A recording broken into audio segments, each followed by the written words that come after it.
katawan sa mga awit, Kapitulo 111.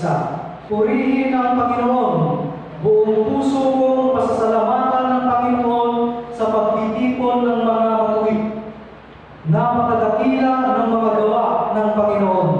Iniisip ito ng lahat ng nagagala sa kanyang mga gawa.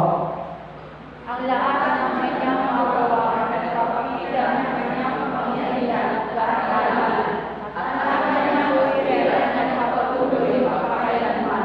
Pinaalala niya ang kanyang mga kapangyarihang gawa.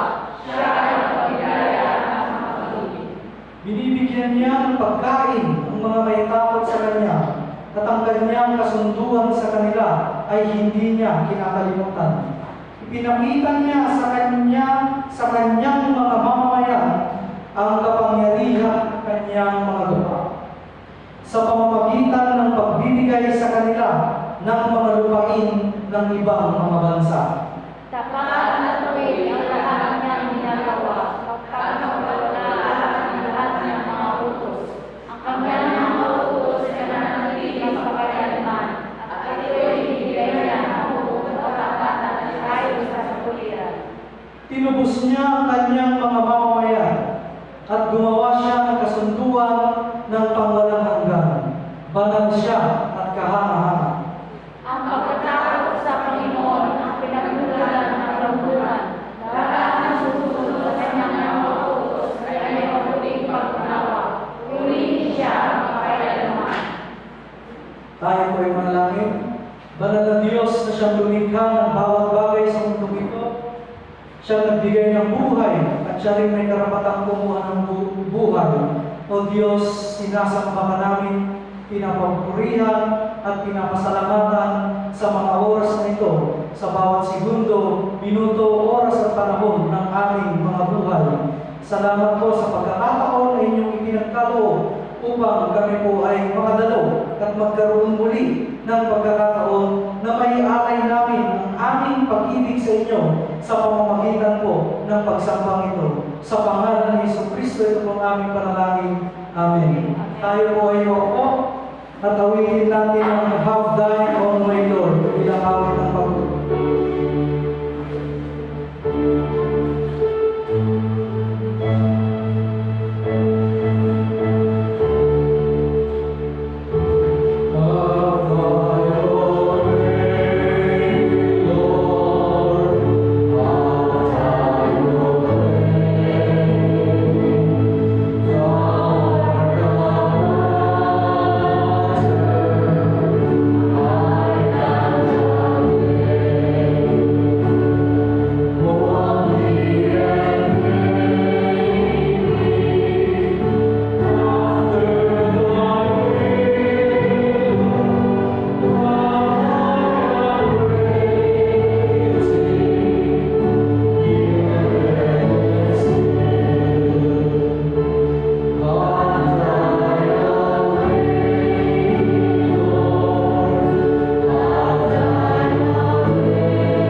Ito po ay matatagpuan sa magandang balita na sulat ni Apostol Pablo sa mga taga-Efeso, Kapitulo 5, versikulo 15 hanggang 20. Kaya mag-ingat kayo kung paano kayo na mamuhay.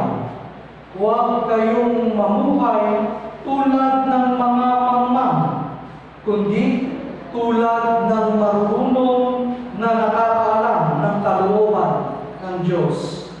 Huwag ninyong sayangin ang panahon nyo. Gamitin nyo ito sa paggawa ng mabuti dahil maraming gumagawa ng kasamaan sa panahon ito. Huwag kayong magpakamangmang, kundi alamin nyo kung ano ang kalooban ng Panginoon na gawin ninyo. Huwag kayong maglalasing dahil nakakasira ito ng maayos na pamumuhay. Sa halip, hayaan ninyong mapuspos kayo ng banal na Espiritu. Sa pagtitipon nyo, umawit kayo ng mga salmo, himno, at ng iba pang mga awiting espiritual. Buong puso kayong umawit at magpuri sa Panginoon. Lagi kayong magpasalamat sa Diyos Ama sa lahat ng bagay bilang mananampalataya ng ating Panginoong Jesucristo. Ang salita po ng ating Panginoon.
Lord, for giving your life to us. Amen po.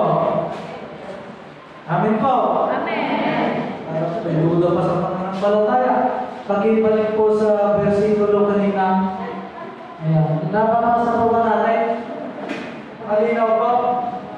Ang pag-uusapan po natin sa umagang ito ay itong katuruan ni Pablo sa mga taga-Efeso. Yung binasa rin po natin kanina mga kapatid. Sino po rito yung umattend kahapon sa discussion patungkol sa buhay ni Apostol Pablo? Yeah, praise the Lord po. Alam po ninyo, si Apostol Pablo, mga kapatid, may iba't ibang kategorya yung kanyang pangangaral. Mayroon siyang pangangaral para sa mga hindi pa nakakakilala kay Kristo. Meron siyang pangangaral para sa mga kung tawagin ay baby Christians. Hindi kaya naman ay baguhan pa lang sa pananampalataya. Pag sinabing baguhan po sa pananampalataya, yung kaalaman mo nila halos kakaunti. Kaya pagka sinabing baguhan, hindi po basihan yung tagal. Halimbawa, 20 years ka ng Kristiyano, pero hindi mo pa nabasa yung libro ni Mateo, na unang libro ng Bagong Testamento, isa ka pa rin baby Christian. Hindi ba ganoon din ang mga bata? Sa paano ba nagmamature ang isang bata? Sa kaalaman. Ayun. At syempre, meron din po siyang katuruan para sa mga matagal ng Kristiyano o di kaya naman ay yung matagal ng Kristiyano pero hindi pa kayang o hindi pa nababago yung kanilang pamumuhay. Okay po, yung Kristiyano ka na, marami ka ng kaalaman, pero yung pamumuhay mo, ganun pa rin. Yung pa rin, hindi mo pa rin nakikita yung mga gawain na kalooban ng Panginoon na dapat ay ginagawa mo. So, meron din kong ganon. At syempre mga kapatid, yung para sa mga Kristiyanong mature. Ano ang mature Christian? Ito po mga kapatid ay yung wala rin po sa edad ito. Yung malawak ang kaalaman sa Panginoong Diyos, namumuhay ng ayon sa kalooban ng Panginoong Diyos. Pangatlo, nangangaral at nagbabahagi ng salita ng Panginoong Diyos. Ang pinakakilala mga kapatid na ganoon ang kanyang pagiging Kristiyano, yung mature Christian, bagamat siya ay kabataan, 16 years old o 14, basta ganong edad, ay si Timoteo. Si Timothy ay isa pong kabataan, pero siya po ay inatasan na maging leader ng isang church. O diba, napakatindi po.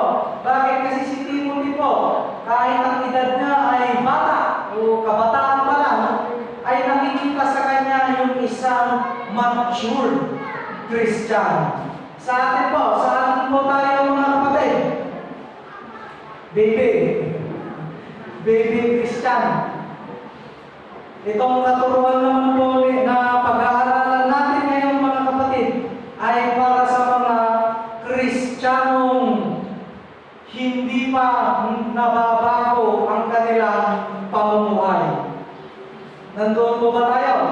Ibig sabihin, marami ng kaalaman. Pagdating kay Jesus, wala nang problema dyan. Alam na nila ang buhay, kamatayan, at resurrection, at muling pagdating ng ating Panginoong Jesus. Ang problema, yung pamumuhay nila. Napakahirap baguhin. Mayroon po ba ganun sa atin mga kapatid? Napakahirap baguhin. O kaya minsan yung bumaba, kung dati sanay kang mag-chismis, hanggang ngayon, chismosa ka pa rin. O kahit na 10 taon ka nang nag-church at nakikinig ng sermon. O di kaya naman minsan, nag-confirmation class ka na. Ibig sabihin, nadoktrinahan ka na. pero hindi mo pa rin mapigilang mahibingo. Yun, ano? Oo, yung mga sugaran. Pagdating sa lamay, ikaw lagi ang bida sa sugaran. Ayan. So, itong aral na ito, mga kapatid, ay para sa inyo po. Iisa-isahin natin, mga kapatid, ang aral ni Apostol Pablo. Pero bago ang lahat, alam po ninyo, ang church sa Ephesians ay masasabi natin maganda ang kanilang samahan. Hindi katulad sa mga taga-Korinto. Sa mga taga-Korinto, literal na pasaway sila doon. Ano po? Pero yung mga taga-Efeso, abay, kahit papaano masasabi natin maganda ang samahan nila. Pero mga kapatid, hindi ibig sabihin na kung maganda ang samahan ay itigil na sa pangangaral o kaya itigil sa pagbibigay ng abiso o encouragement si Pablo. Hindi po. Nagpapatuloy po yan. Kasi sabi nga natin, wala naman pong perfect church. But we strive for perfection. Ano po ang ibig sabihin nun? Wala pong perfectong church. Meron at meron talagang mga pagkukulang yan. Pero mga kapatid, bilang church ay nais natin maging perfect sa tulong ng banal na Espiritu. Kasi yun ang pinaka nais ng ating Panginoong Diyos. Ginagawa tayo into perfection. That is what we call sanctification. We are being sanctified.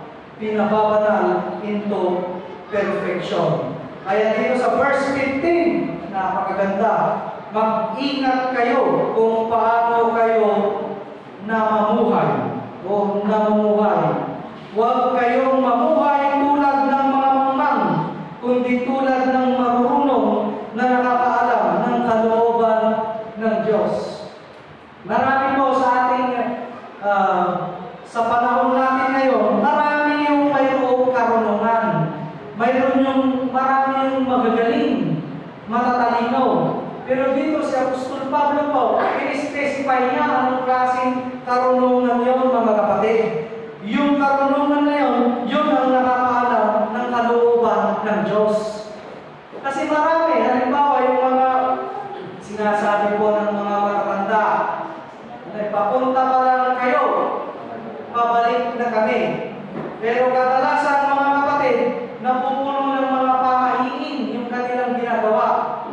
Marami pong karunungan ang matatanda based on their experience, based on their life. Pero kung yan naman, ang buhay ay napapaikot ng puro pamahiin na wala naman sa kasulatan ng Diyos, hindi po yan kalooban ng Diyos. At sa mata ng Panginoon at sa mata ni Apostol Pablo, hindi po yan marunong. Okay po, yan ay kinukonsiderang mga manghang. Ano ba po mga kapatid? Ayun, katulad ng mga paulit-ulit natin sinasabi, ikaw ay mag-aaral ng mabuti para pag magaganda ang grado mo, maganda ang trabaho mo. Pag maganda ang trabaho mo, maganda ang kita mo. Pag maganda ang kita mo, makukuha mo lahat ng gusto mo. Pag makukuha mo lahat ng gusto mo, ay magiging masaya ka. Tama pa mga kapatid? Pero sa kasabihan na yun, hindi nyo maririnig. O hindi nyo man lang malaman kung nasaan ang Panginoong Diyos doon. Kasi ibig sabihin, mag-aaral ka para gumanda ang buhay mo. Mag-aaral ka para may maganda kang trabaho, magandang sahod. Ibig sabihin, yung kasiyaan mo nasa pera ngayon. Maraming magsasabi po na marunong na gano'n. Yun ba ang kalooban ng Diyos? Hindi po. Hindi yun ang kalooban ng Panginoong Diyos. Yung magpakamatay ka para yung gumanda ang buhay mo dahil sa pera, hindi po yun. Kasi kung yun din lang, lahat na po sana tayo, pinanganak na mayaman namin po. Pero hindi. Mayroong mahirap. Paano gaganda ang buhay ng mahirap? Dahil sa pera ay mahirap na. Doon pa lamang makikita natin mga kapatid, hindi pera, hindi kaligayahan sa pera ang nais ng Panginoong Diyos. Ano po mga kapatid? Ano ang kalooban ng Panginoong Diyos na sinasabi? Maganda dahil kumanta yung mga kabataan. Ang mga kabataan, mayroon silang tinatawag na supreme task o pinakamataas na antas na responsibilidad na kailangan nilang gawin. Ito ay ang to know Christ and make Him known. Kilalanin si Kristo at ipakilala siya sa iba. Ang ganda, ano po? So, yun ba ay kalooban ng Diyos? O syempre, kalooban ng Panginoong Diyos. Ano pa po mga kapatid? Ikaw ay mamuhay sa pag-ibig. Hindi ba yun din ang dakilang utos ng ating Panginoong Jesucristo? Mahalin mo ang Diyos ng lahat ng mayroon ka. Buong puso, buong isip, buong kaluluwa at buong lakas. At mahalin mo ang iyong kapwa. Tulad ng iyong sarili, pero may update, hindi na tulad ng sarili mo. Mahalin mo ang iyong kapwa tulad ng pagmamahal ng Panginoong Jesucristo sa iyo. Amen po. Yun po ba ay kalooban? Kaya mag-iingat tayo kung paano tayo namumuhay. Kasi minsan, mga kapatid, nakatuon tayo sa kung anong ibibigay ng mundo ito. Katulad na lamang nung ating pinag-usapan 2 weeks ago. Do not focus on the blessing, but focus on the source. Masyado tayong nakafocus sa mga blessing na natatanggap natin. Tapos nababawasan yung time, yung effort na ibinibigay natin doon sa talagang nagbigay ng blessing. Natatali tayo mga kapatid sa material na bagay. Natatali tayo sa mundong ginagalawan natin ngayon. Sabi nga ng ating Panginoong Jesucristo, ang kaibigan ng mundong ito ay kalaban ng Diyos. The friend of this world is an enemy of God. Hanapin nyo na lang po sa pag-gospel mga kapatid. Kaya dito ay patuloy na nagwa-warning ang ating mahal na Apostol Pablo sa mga tao. Mag-ingat tayo mga kapatid kung paano nyo ginagastos yung kada segundo ng buhay ninyo. Kasi yung nakalipas na isang segundo, hindi mo na may babalik. Tama po. Pero yung nawala na 100, pwede mo bang ibalik yan? Nandyan pa yan. Yung panahon na mayroon tayo may hangganan. Pero yung pera, walang hangganan yan. Hanggat umiikot ang mundo, mayroon pong pera. Kaya huwag kang magtuon doon sa bagay na nandyan. Ang iisipin mo, kapatid, yung nawawala at hindi na napapalitan. Yung panahon mo dito sa lupa. Kaya ito yung sinasabi sa verse 16. Huwag ninyong sayangin ang panahon ninyo sa paggawa ng mabuti dahil maraming gumagawa ng kasamaan sa panahon ito. Ano ba kasi ang ibig sabihin ng kasamaan, mga kapatid? Anything na selfishness, anything na makasarili, pwede po natin i-consider na masama. So kung ikaw, mga kapatid, ay gumawa ka ng nagbigay ka ng isang tulong sa isang tao, maganda yun, ano po? Pero kung yung pagbibigay mo ng tulong na yun, mga kapatid, ay minsan sa isang banda, ay maningil ka rin pala. Hindi na maganda yun. Okay po? Kasamaan na po yun. Mayroon din namang gawain sa tingin natin ay masama, pero hindi naman masama. Halimbawa, yung lagi natin ini-example, yung isang bata nagnakaw ng gamot sa malaking butika para sa kanyang namamatay o nangihinang nanay. Sa mata ng batas natin, masamang magnakaw. Pero sa mata ng Panginoong Diyos, tama po yung ginawa niya. Ano po? Kasi sa malaking butika, ano ba naman yung mawalan ka ng 100? Kung katumbas naman yung buhay ng tao. Eh nakikita natin yung mga kapatid. So, pag sinabi natin mga mabubuting bagay, this is about sacrifice, about love, doing love. pag-ibig na ikaw ay nagsasakripisyo. Ano po?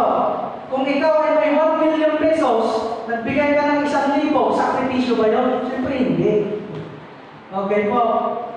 Kasi sa 1 milyon, pagbabalik mo pa lang ng tax, 100,000, hindi mo na magawa. Ang binigay mo lang 1,000. That is not sacrifice po.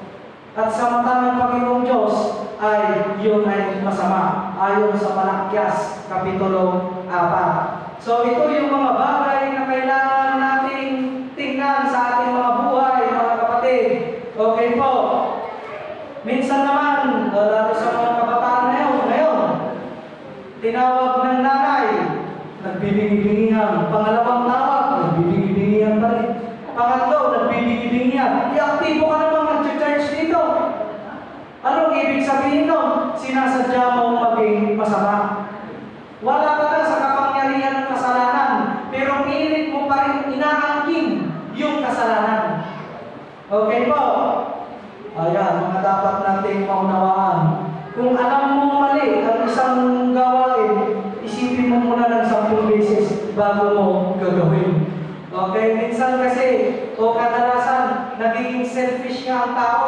Pag sinabi mong selfish, yung sarili nilang comfort ang priority nila. Dito ako komportable Ito gusto kong gawin Dito ako masaya Kaya, nagsasuffer yung ibang mga tao.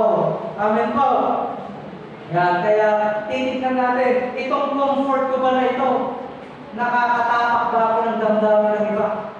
Ito bang kagustuhan kong maglaro? O kagustuhan kong makipag-date sa aking jowa? Hindi ko ba nakakalimutan ang aking responsibilidad sa bahay? Ito bang pag-EML ko? Hindi ba ako nakakapagbigay ng pahirap sa ibang tao na napakasisipan?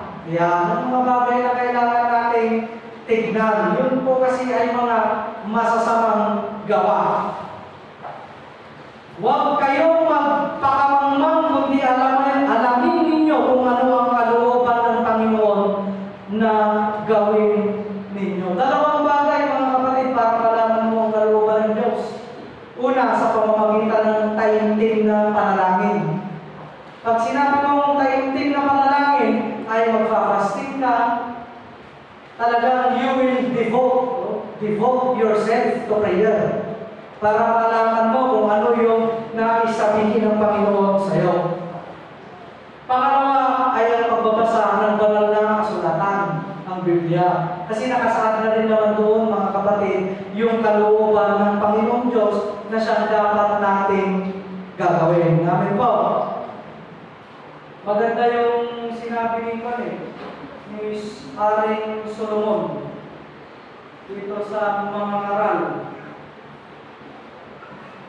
Kilala po ninyo si Solomon?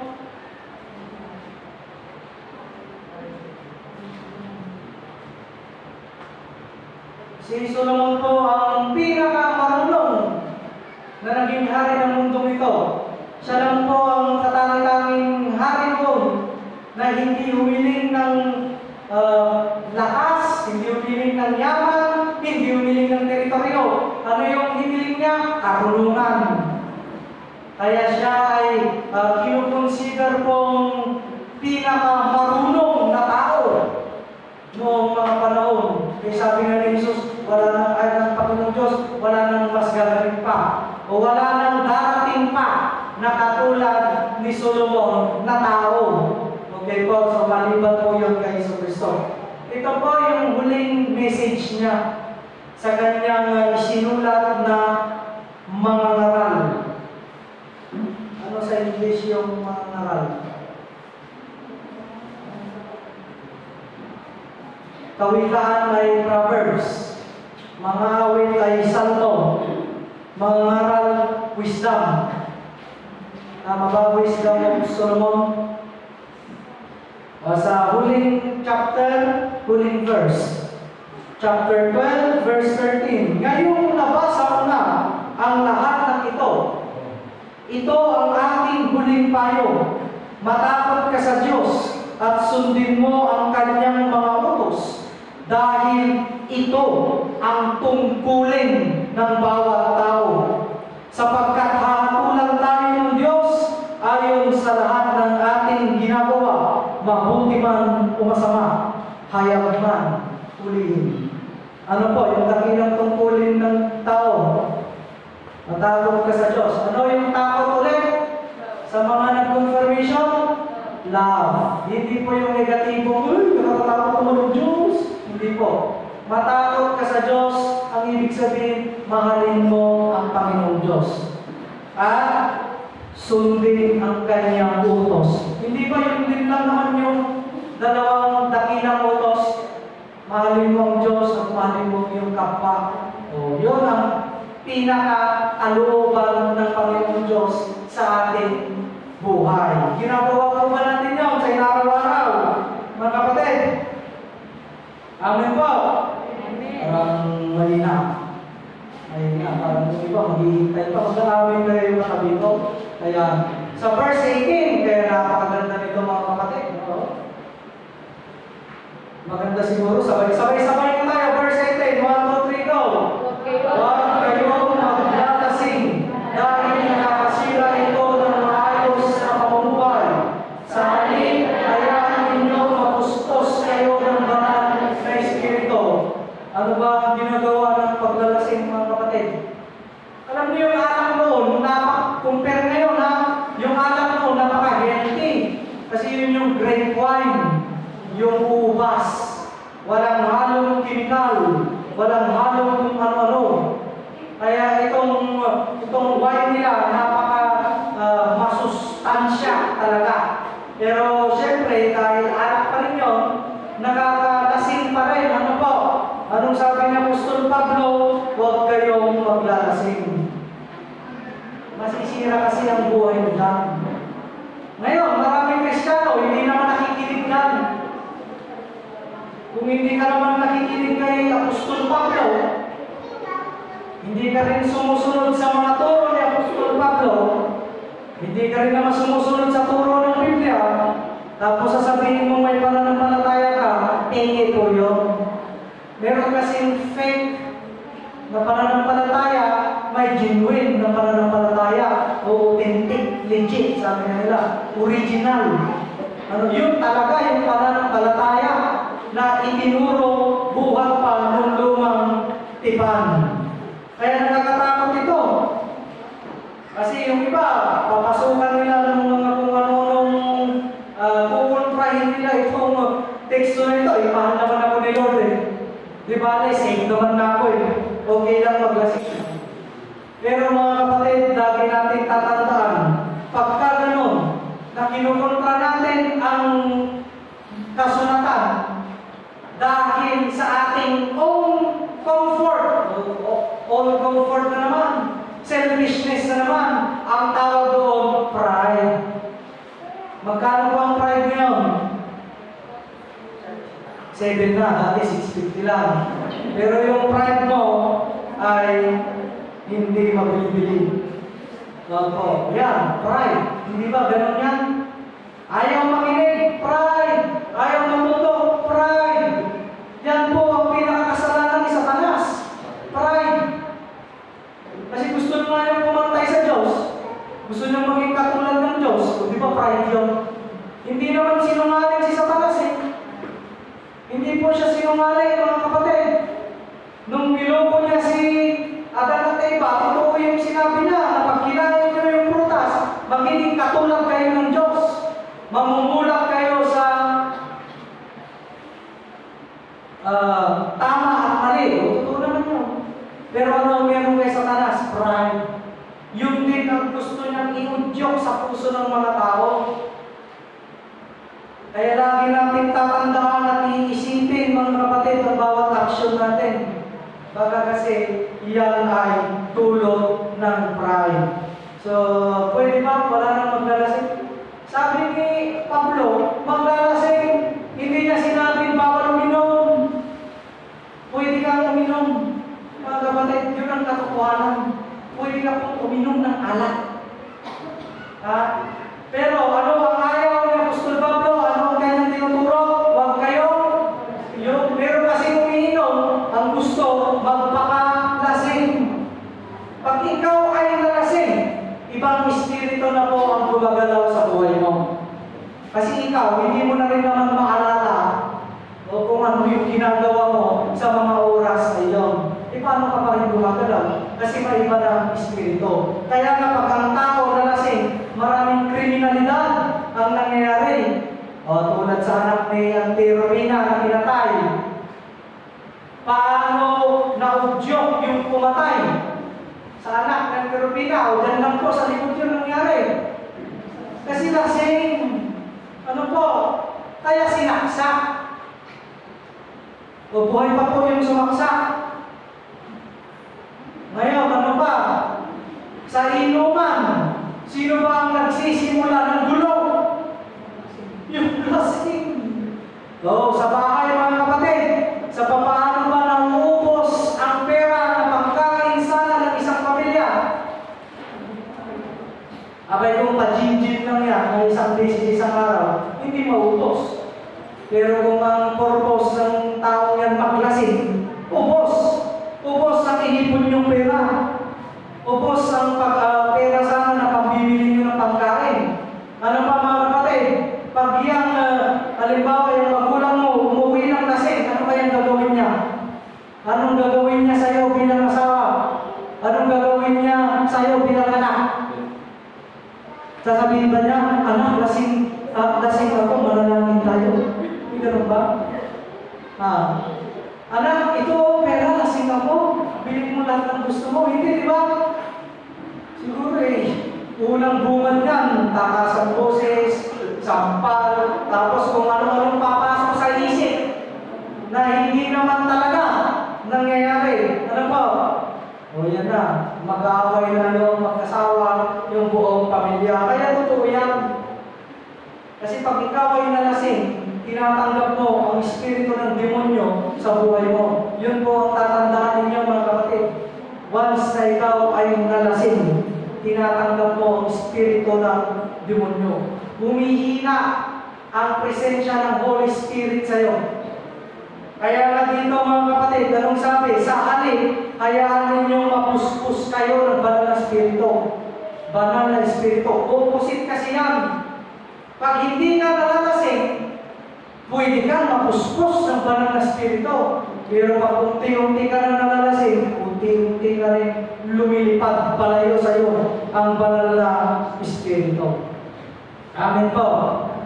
Kaya kung tayo may concern sa mga asawa natin, o sa mga bata pa lang, tinuturuan ng uminom, kung natututo ng uminom, ay nako. Delikado talaga yung ginagawa na yan.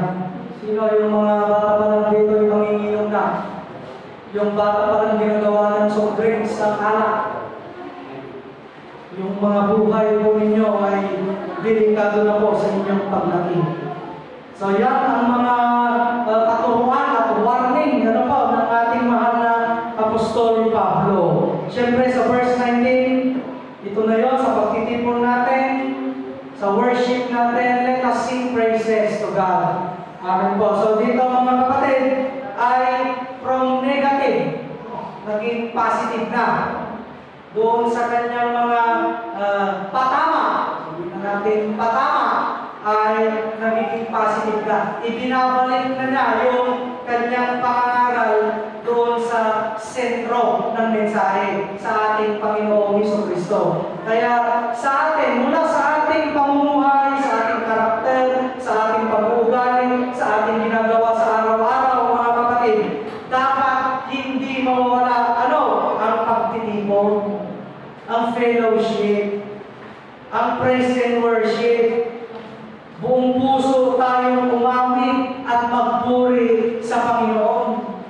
Nakakita na kayo, nag-worship, tapos sa likod lang, umihikap pa.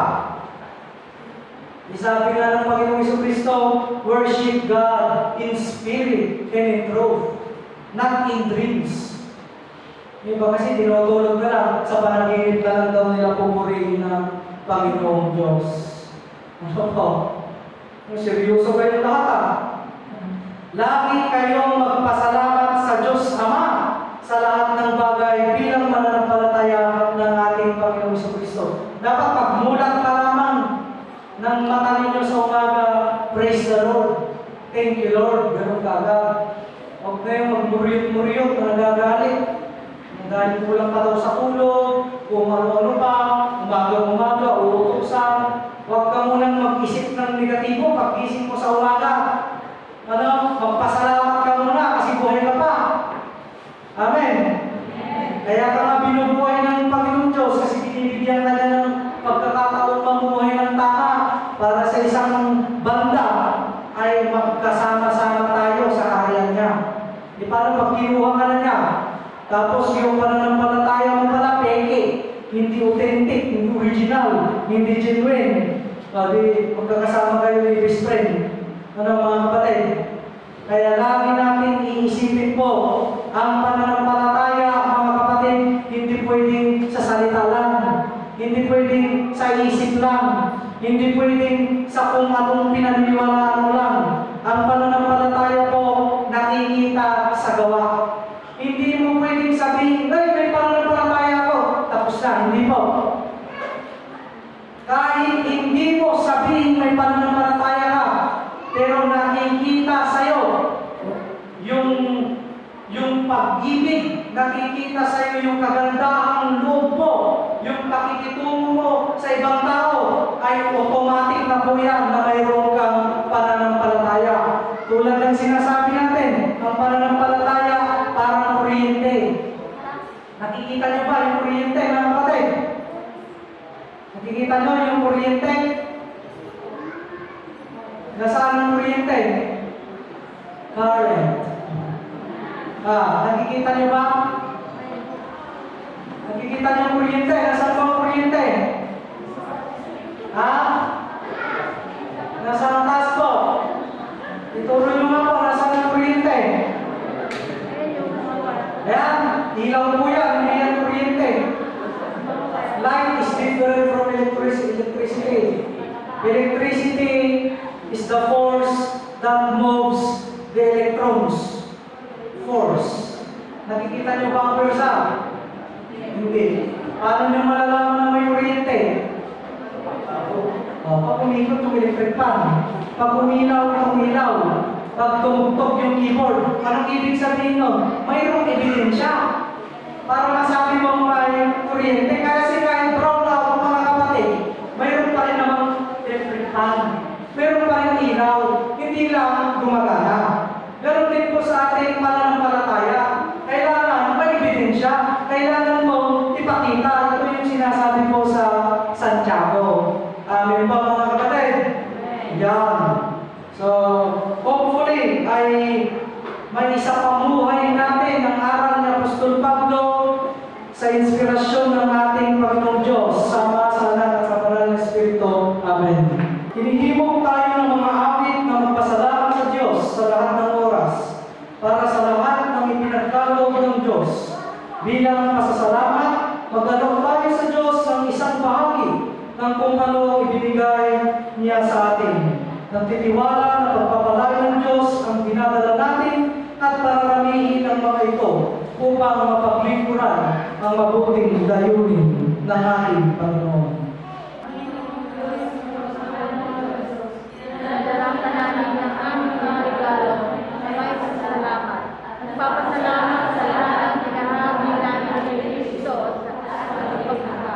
Pagpalain kami at ang aming mga handog upang kami ay nabuhay upang mabigyan ka ng pagpapalitan at ibahagi sa mundo ang pag-ibig na itutulong sa amin sa araw-araw.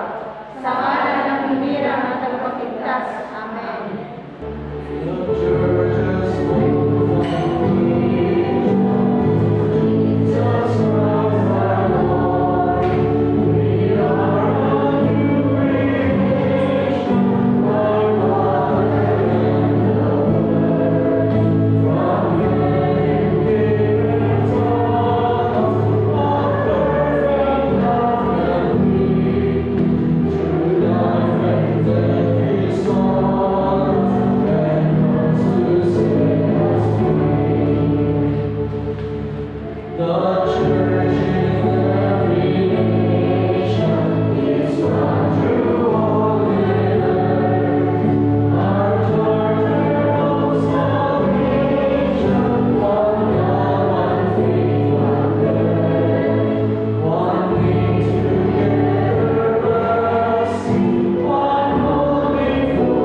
sa inyong kapangyarihan sa pangalan ni Kristo. Panginoon, salamat po sa buhay ni Apostol Pablo na inyong naging instrumento upang maikalat ang salita ninyo sa labas ng Israel, sa mga hiyugil, hanggang sa panahon ito ay umabot po sa amin ngayon. At salamat dahil sa pamamagitan nito ay nagkaroon po kami ng pananampalataya at mas lalo pa pong lumalawak ang aming karunungan at kaalaman pagdating sa inyo, lalo-lalo na po sa buhay na dapat ay mayroon kami bago ang inyong pagdating. Panginoon, kami ay humihingi ng tawad at humihingi ng awa sa inyong kapangyarihan. Kadalasan, hindi namin magawa ang inyong kalooban. Kadalasan, kami po ay nagiging pasaway, lalo-lalo na po nagiging makasarili at napupuno ng pride ang aming mga kaisipan. Kaya nga kung gayon ay marami kaming taong nasasaktan, mga taong natatapakan at hindi na namin naisip pa, Panginoon, kung ito pa ba ay nakapagpapakita ng aming pananampalataya sa inyo. Mas lalo niyo pa po kaming turuan, Diyos, disiplinahin at ipakita nang sa gayon ay araw-araw namin maipamumuhay ang inyong kalooban. Hindi lamang po sa loob ng aming bahay, bagkus sa komunidad ng Kabarwan at sa labas ng komunidad na ito. Panginoong Diyos, kami rin po ay nagpapasalamat sapagkat wala na po sa ICU si Mother Linda at siya po ay negative na po. Ganon din po sa mga nakasama po niya na home quarantine, Panginoon, sa pamilya nila Atinara na sila ay negative na rin po. Lord, we worship and praise you, Panginoon, sa miracle na inyong ipinagkaloob sa mga taong ito. At kami po ay patuloy na humihiling mula sa inyong kapangyarihan, sa kapangyarihan ng Banal na Espiritu, na sa mga taong, sa mga kaluluwa na nandirito po ngayon, ay proteksyonan niyo po kaming lahat laban po sa sakit na COVID. At kung ang COVID man ng Diyos ay tumama, dahil ito ay nakabase sa inyong plano, ay palakasin po ninyo ang aming mga katawan. Ano man ang mangyari, Diyos, patuloy kaming magtitiwala sa inyo, sapagkat kayo po ang may hawak ng aming mga buhay. Muli-muli, aming pinapasalamatan at itinataas namin ang inyong kabanalan at kapangyarihan sa pangalan ni Jesucristo. Tanggapin po natin ang walang hanggang grasya, pag-ibig, at tayo'y mapuspos ng Banal na Espiritu. Nang sa gayon ay araw-araw nating magawa ang kalooban ng ating Panginoong Diyos sa ating mga buhay. Sa ngalan ng Ama, ng Anak, at ng Banal na Espiritu, sa pangalan ni Jesucristo. Amen. Amen. Amen.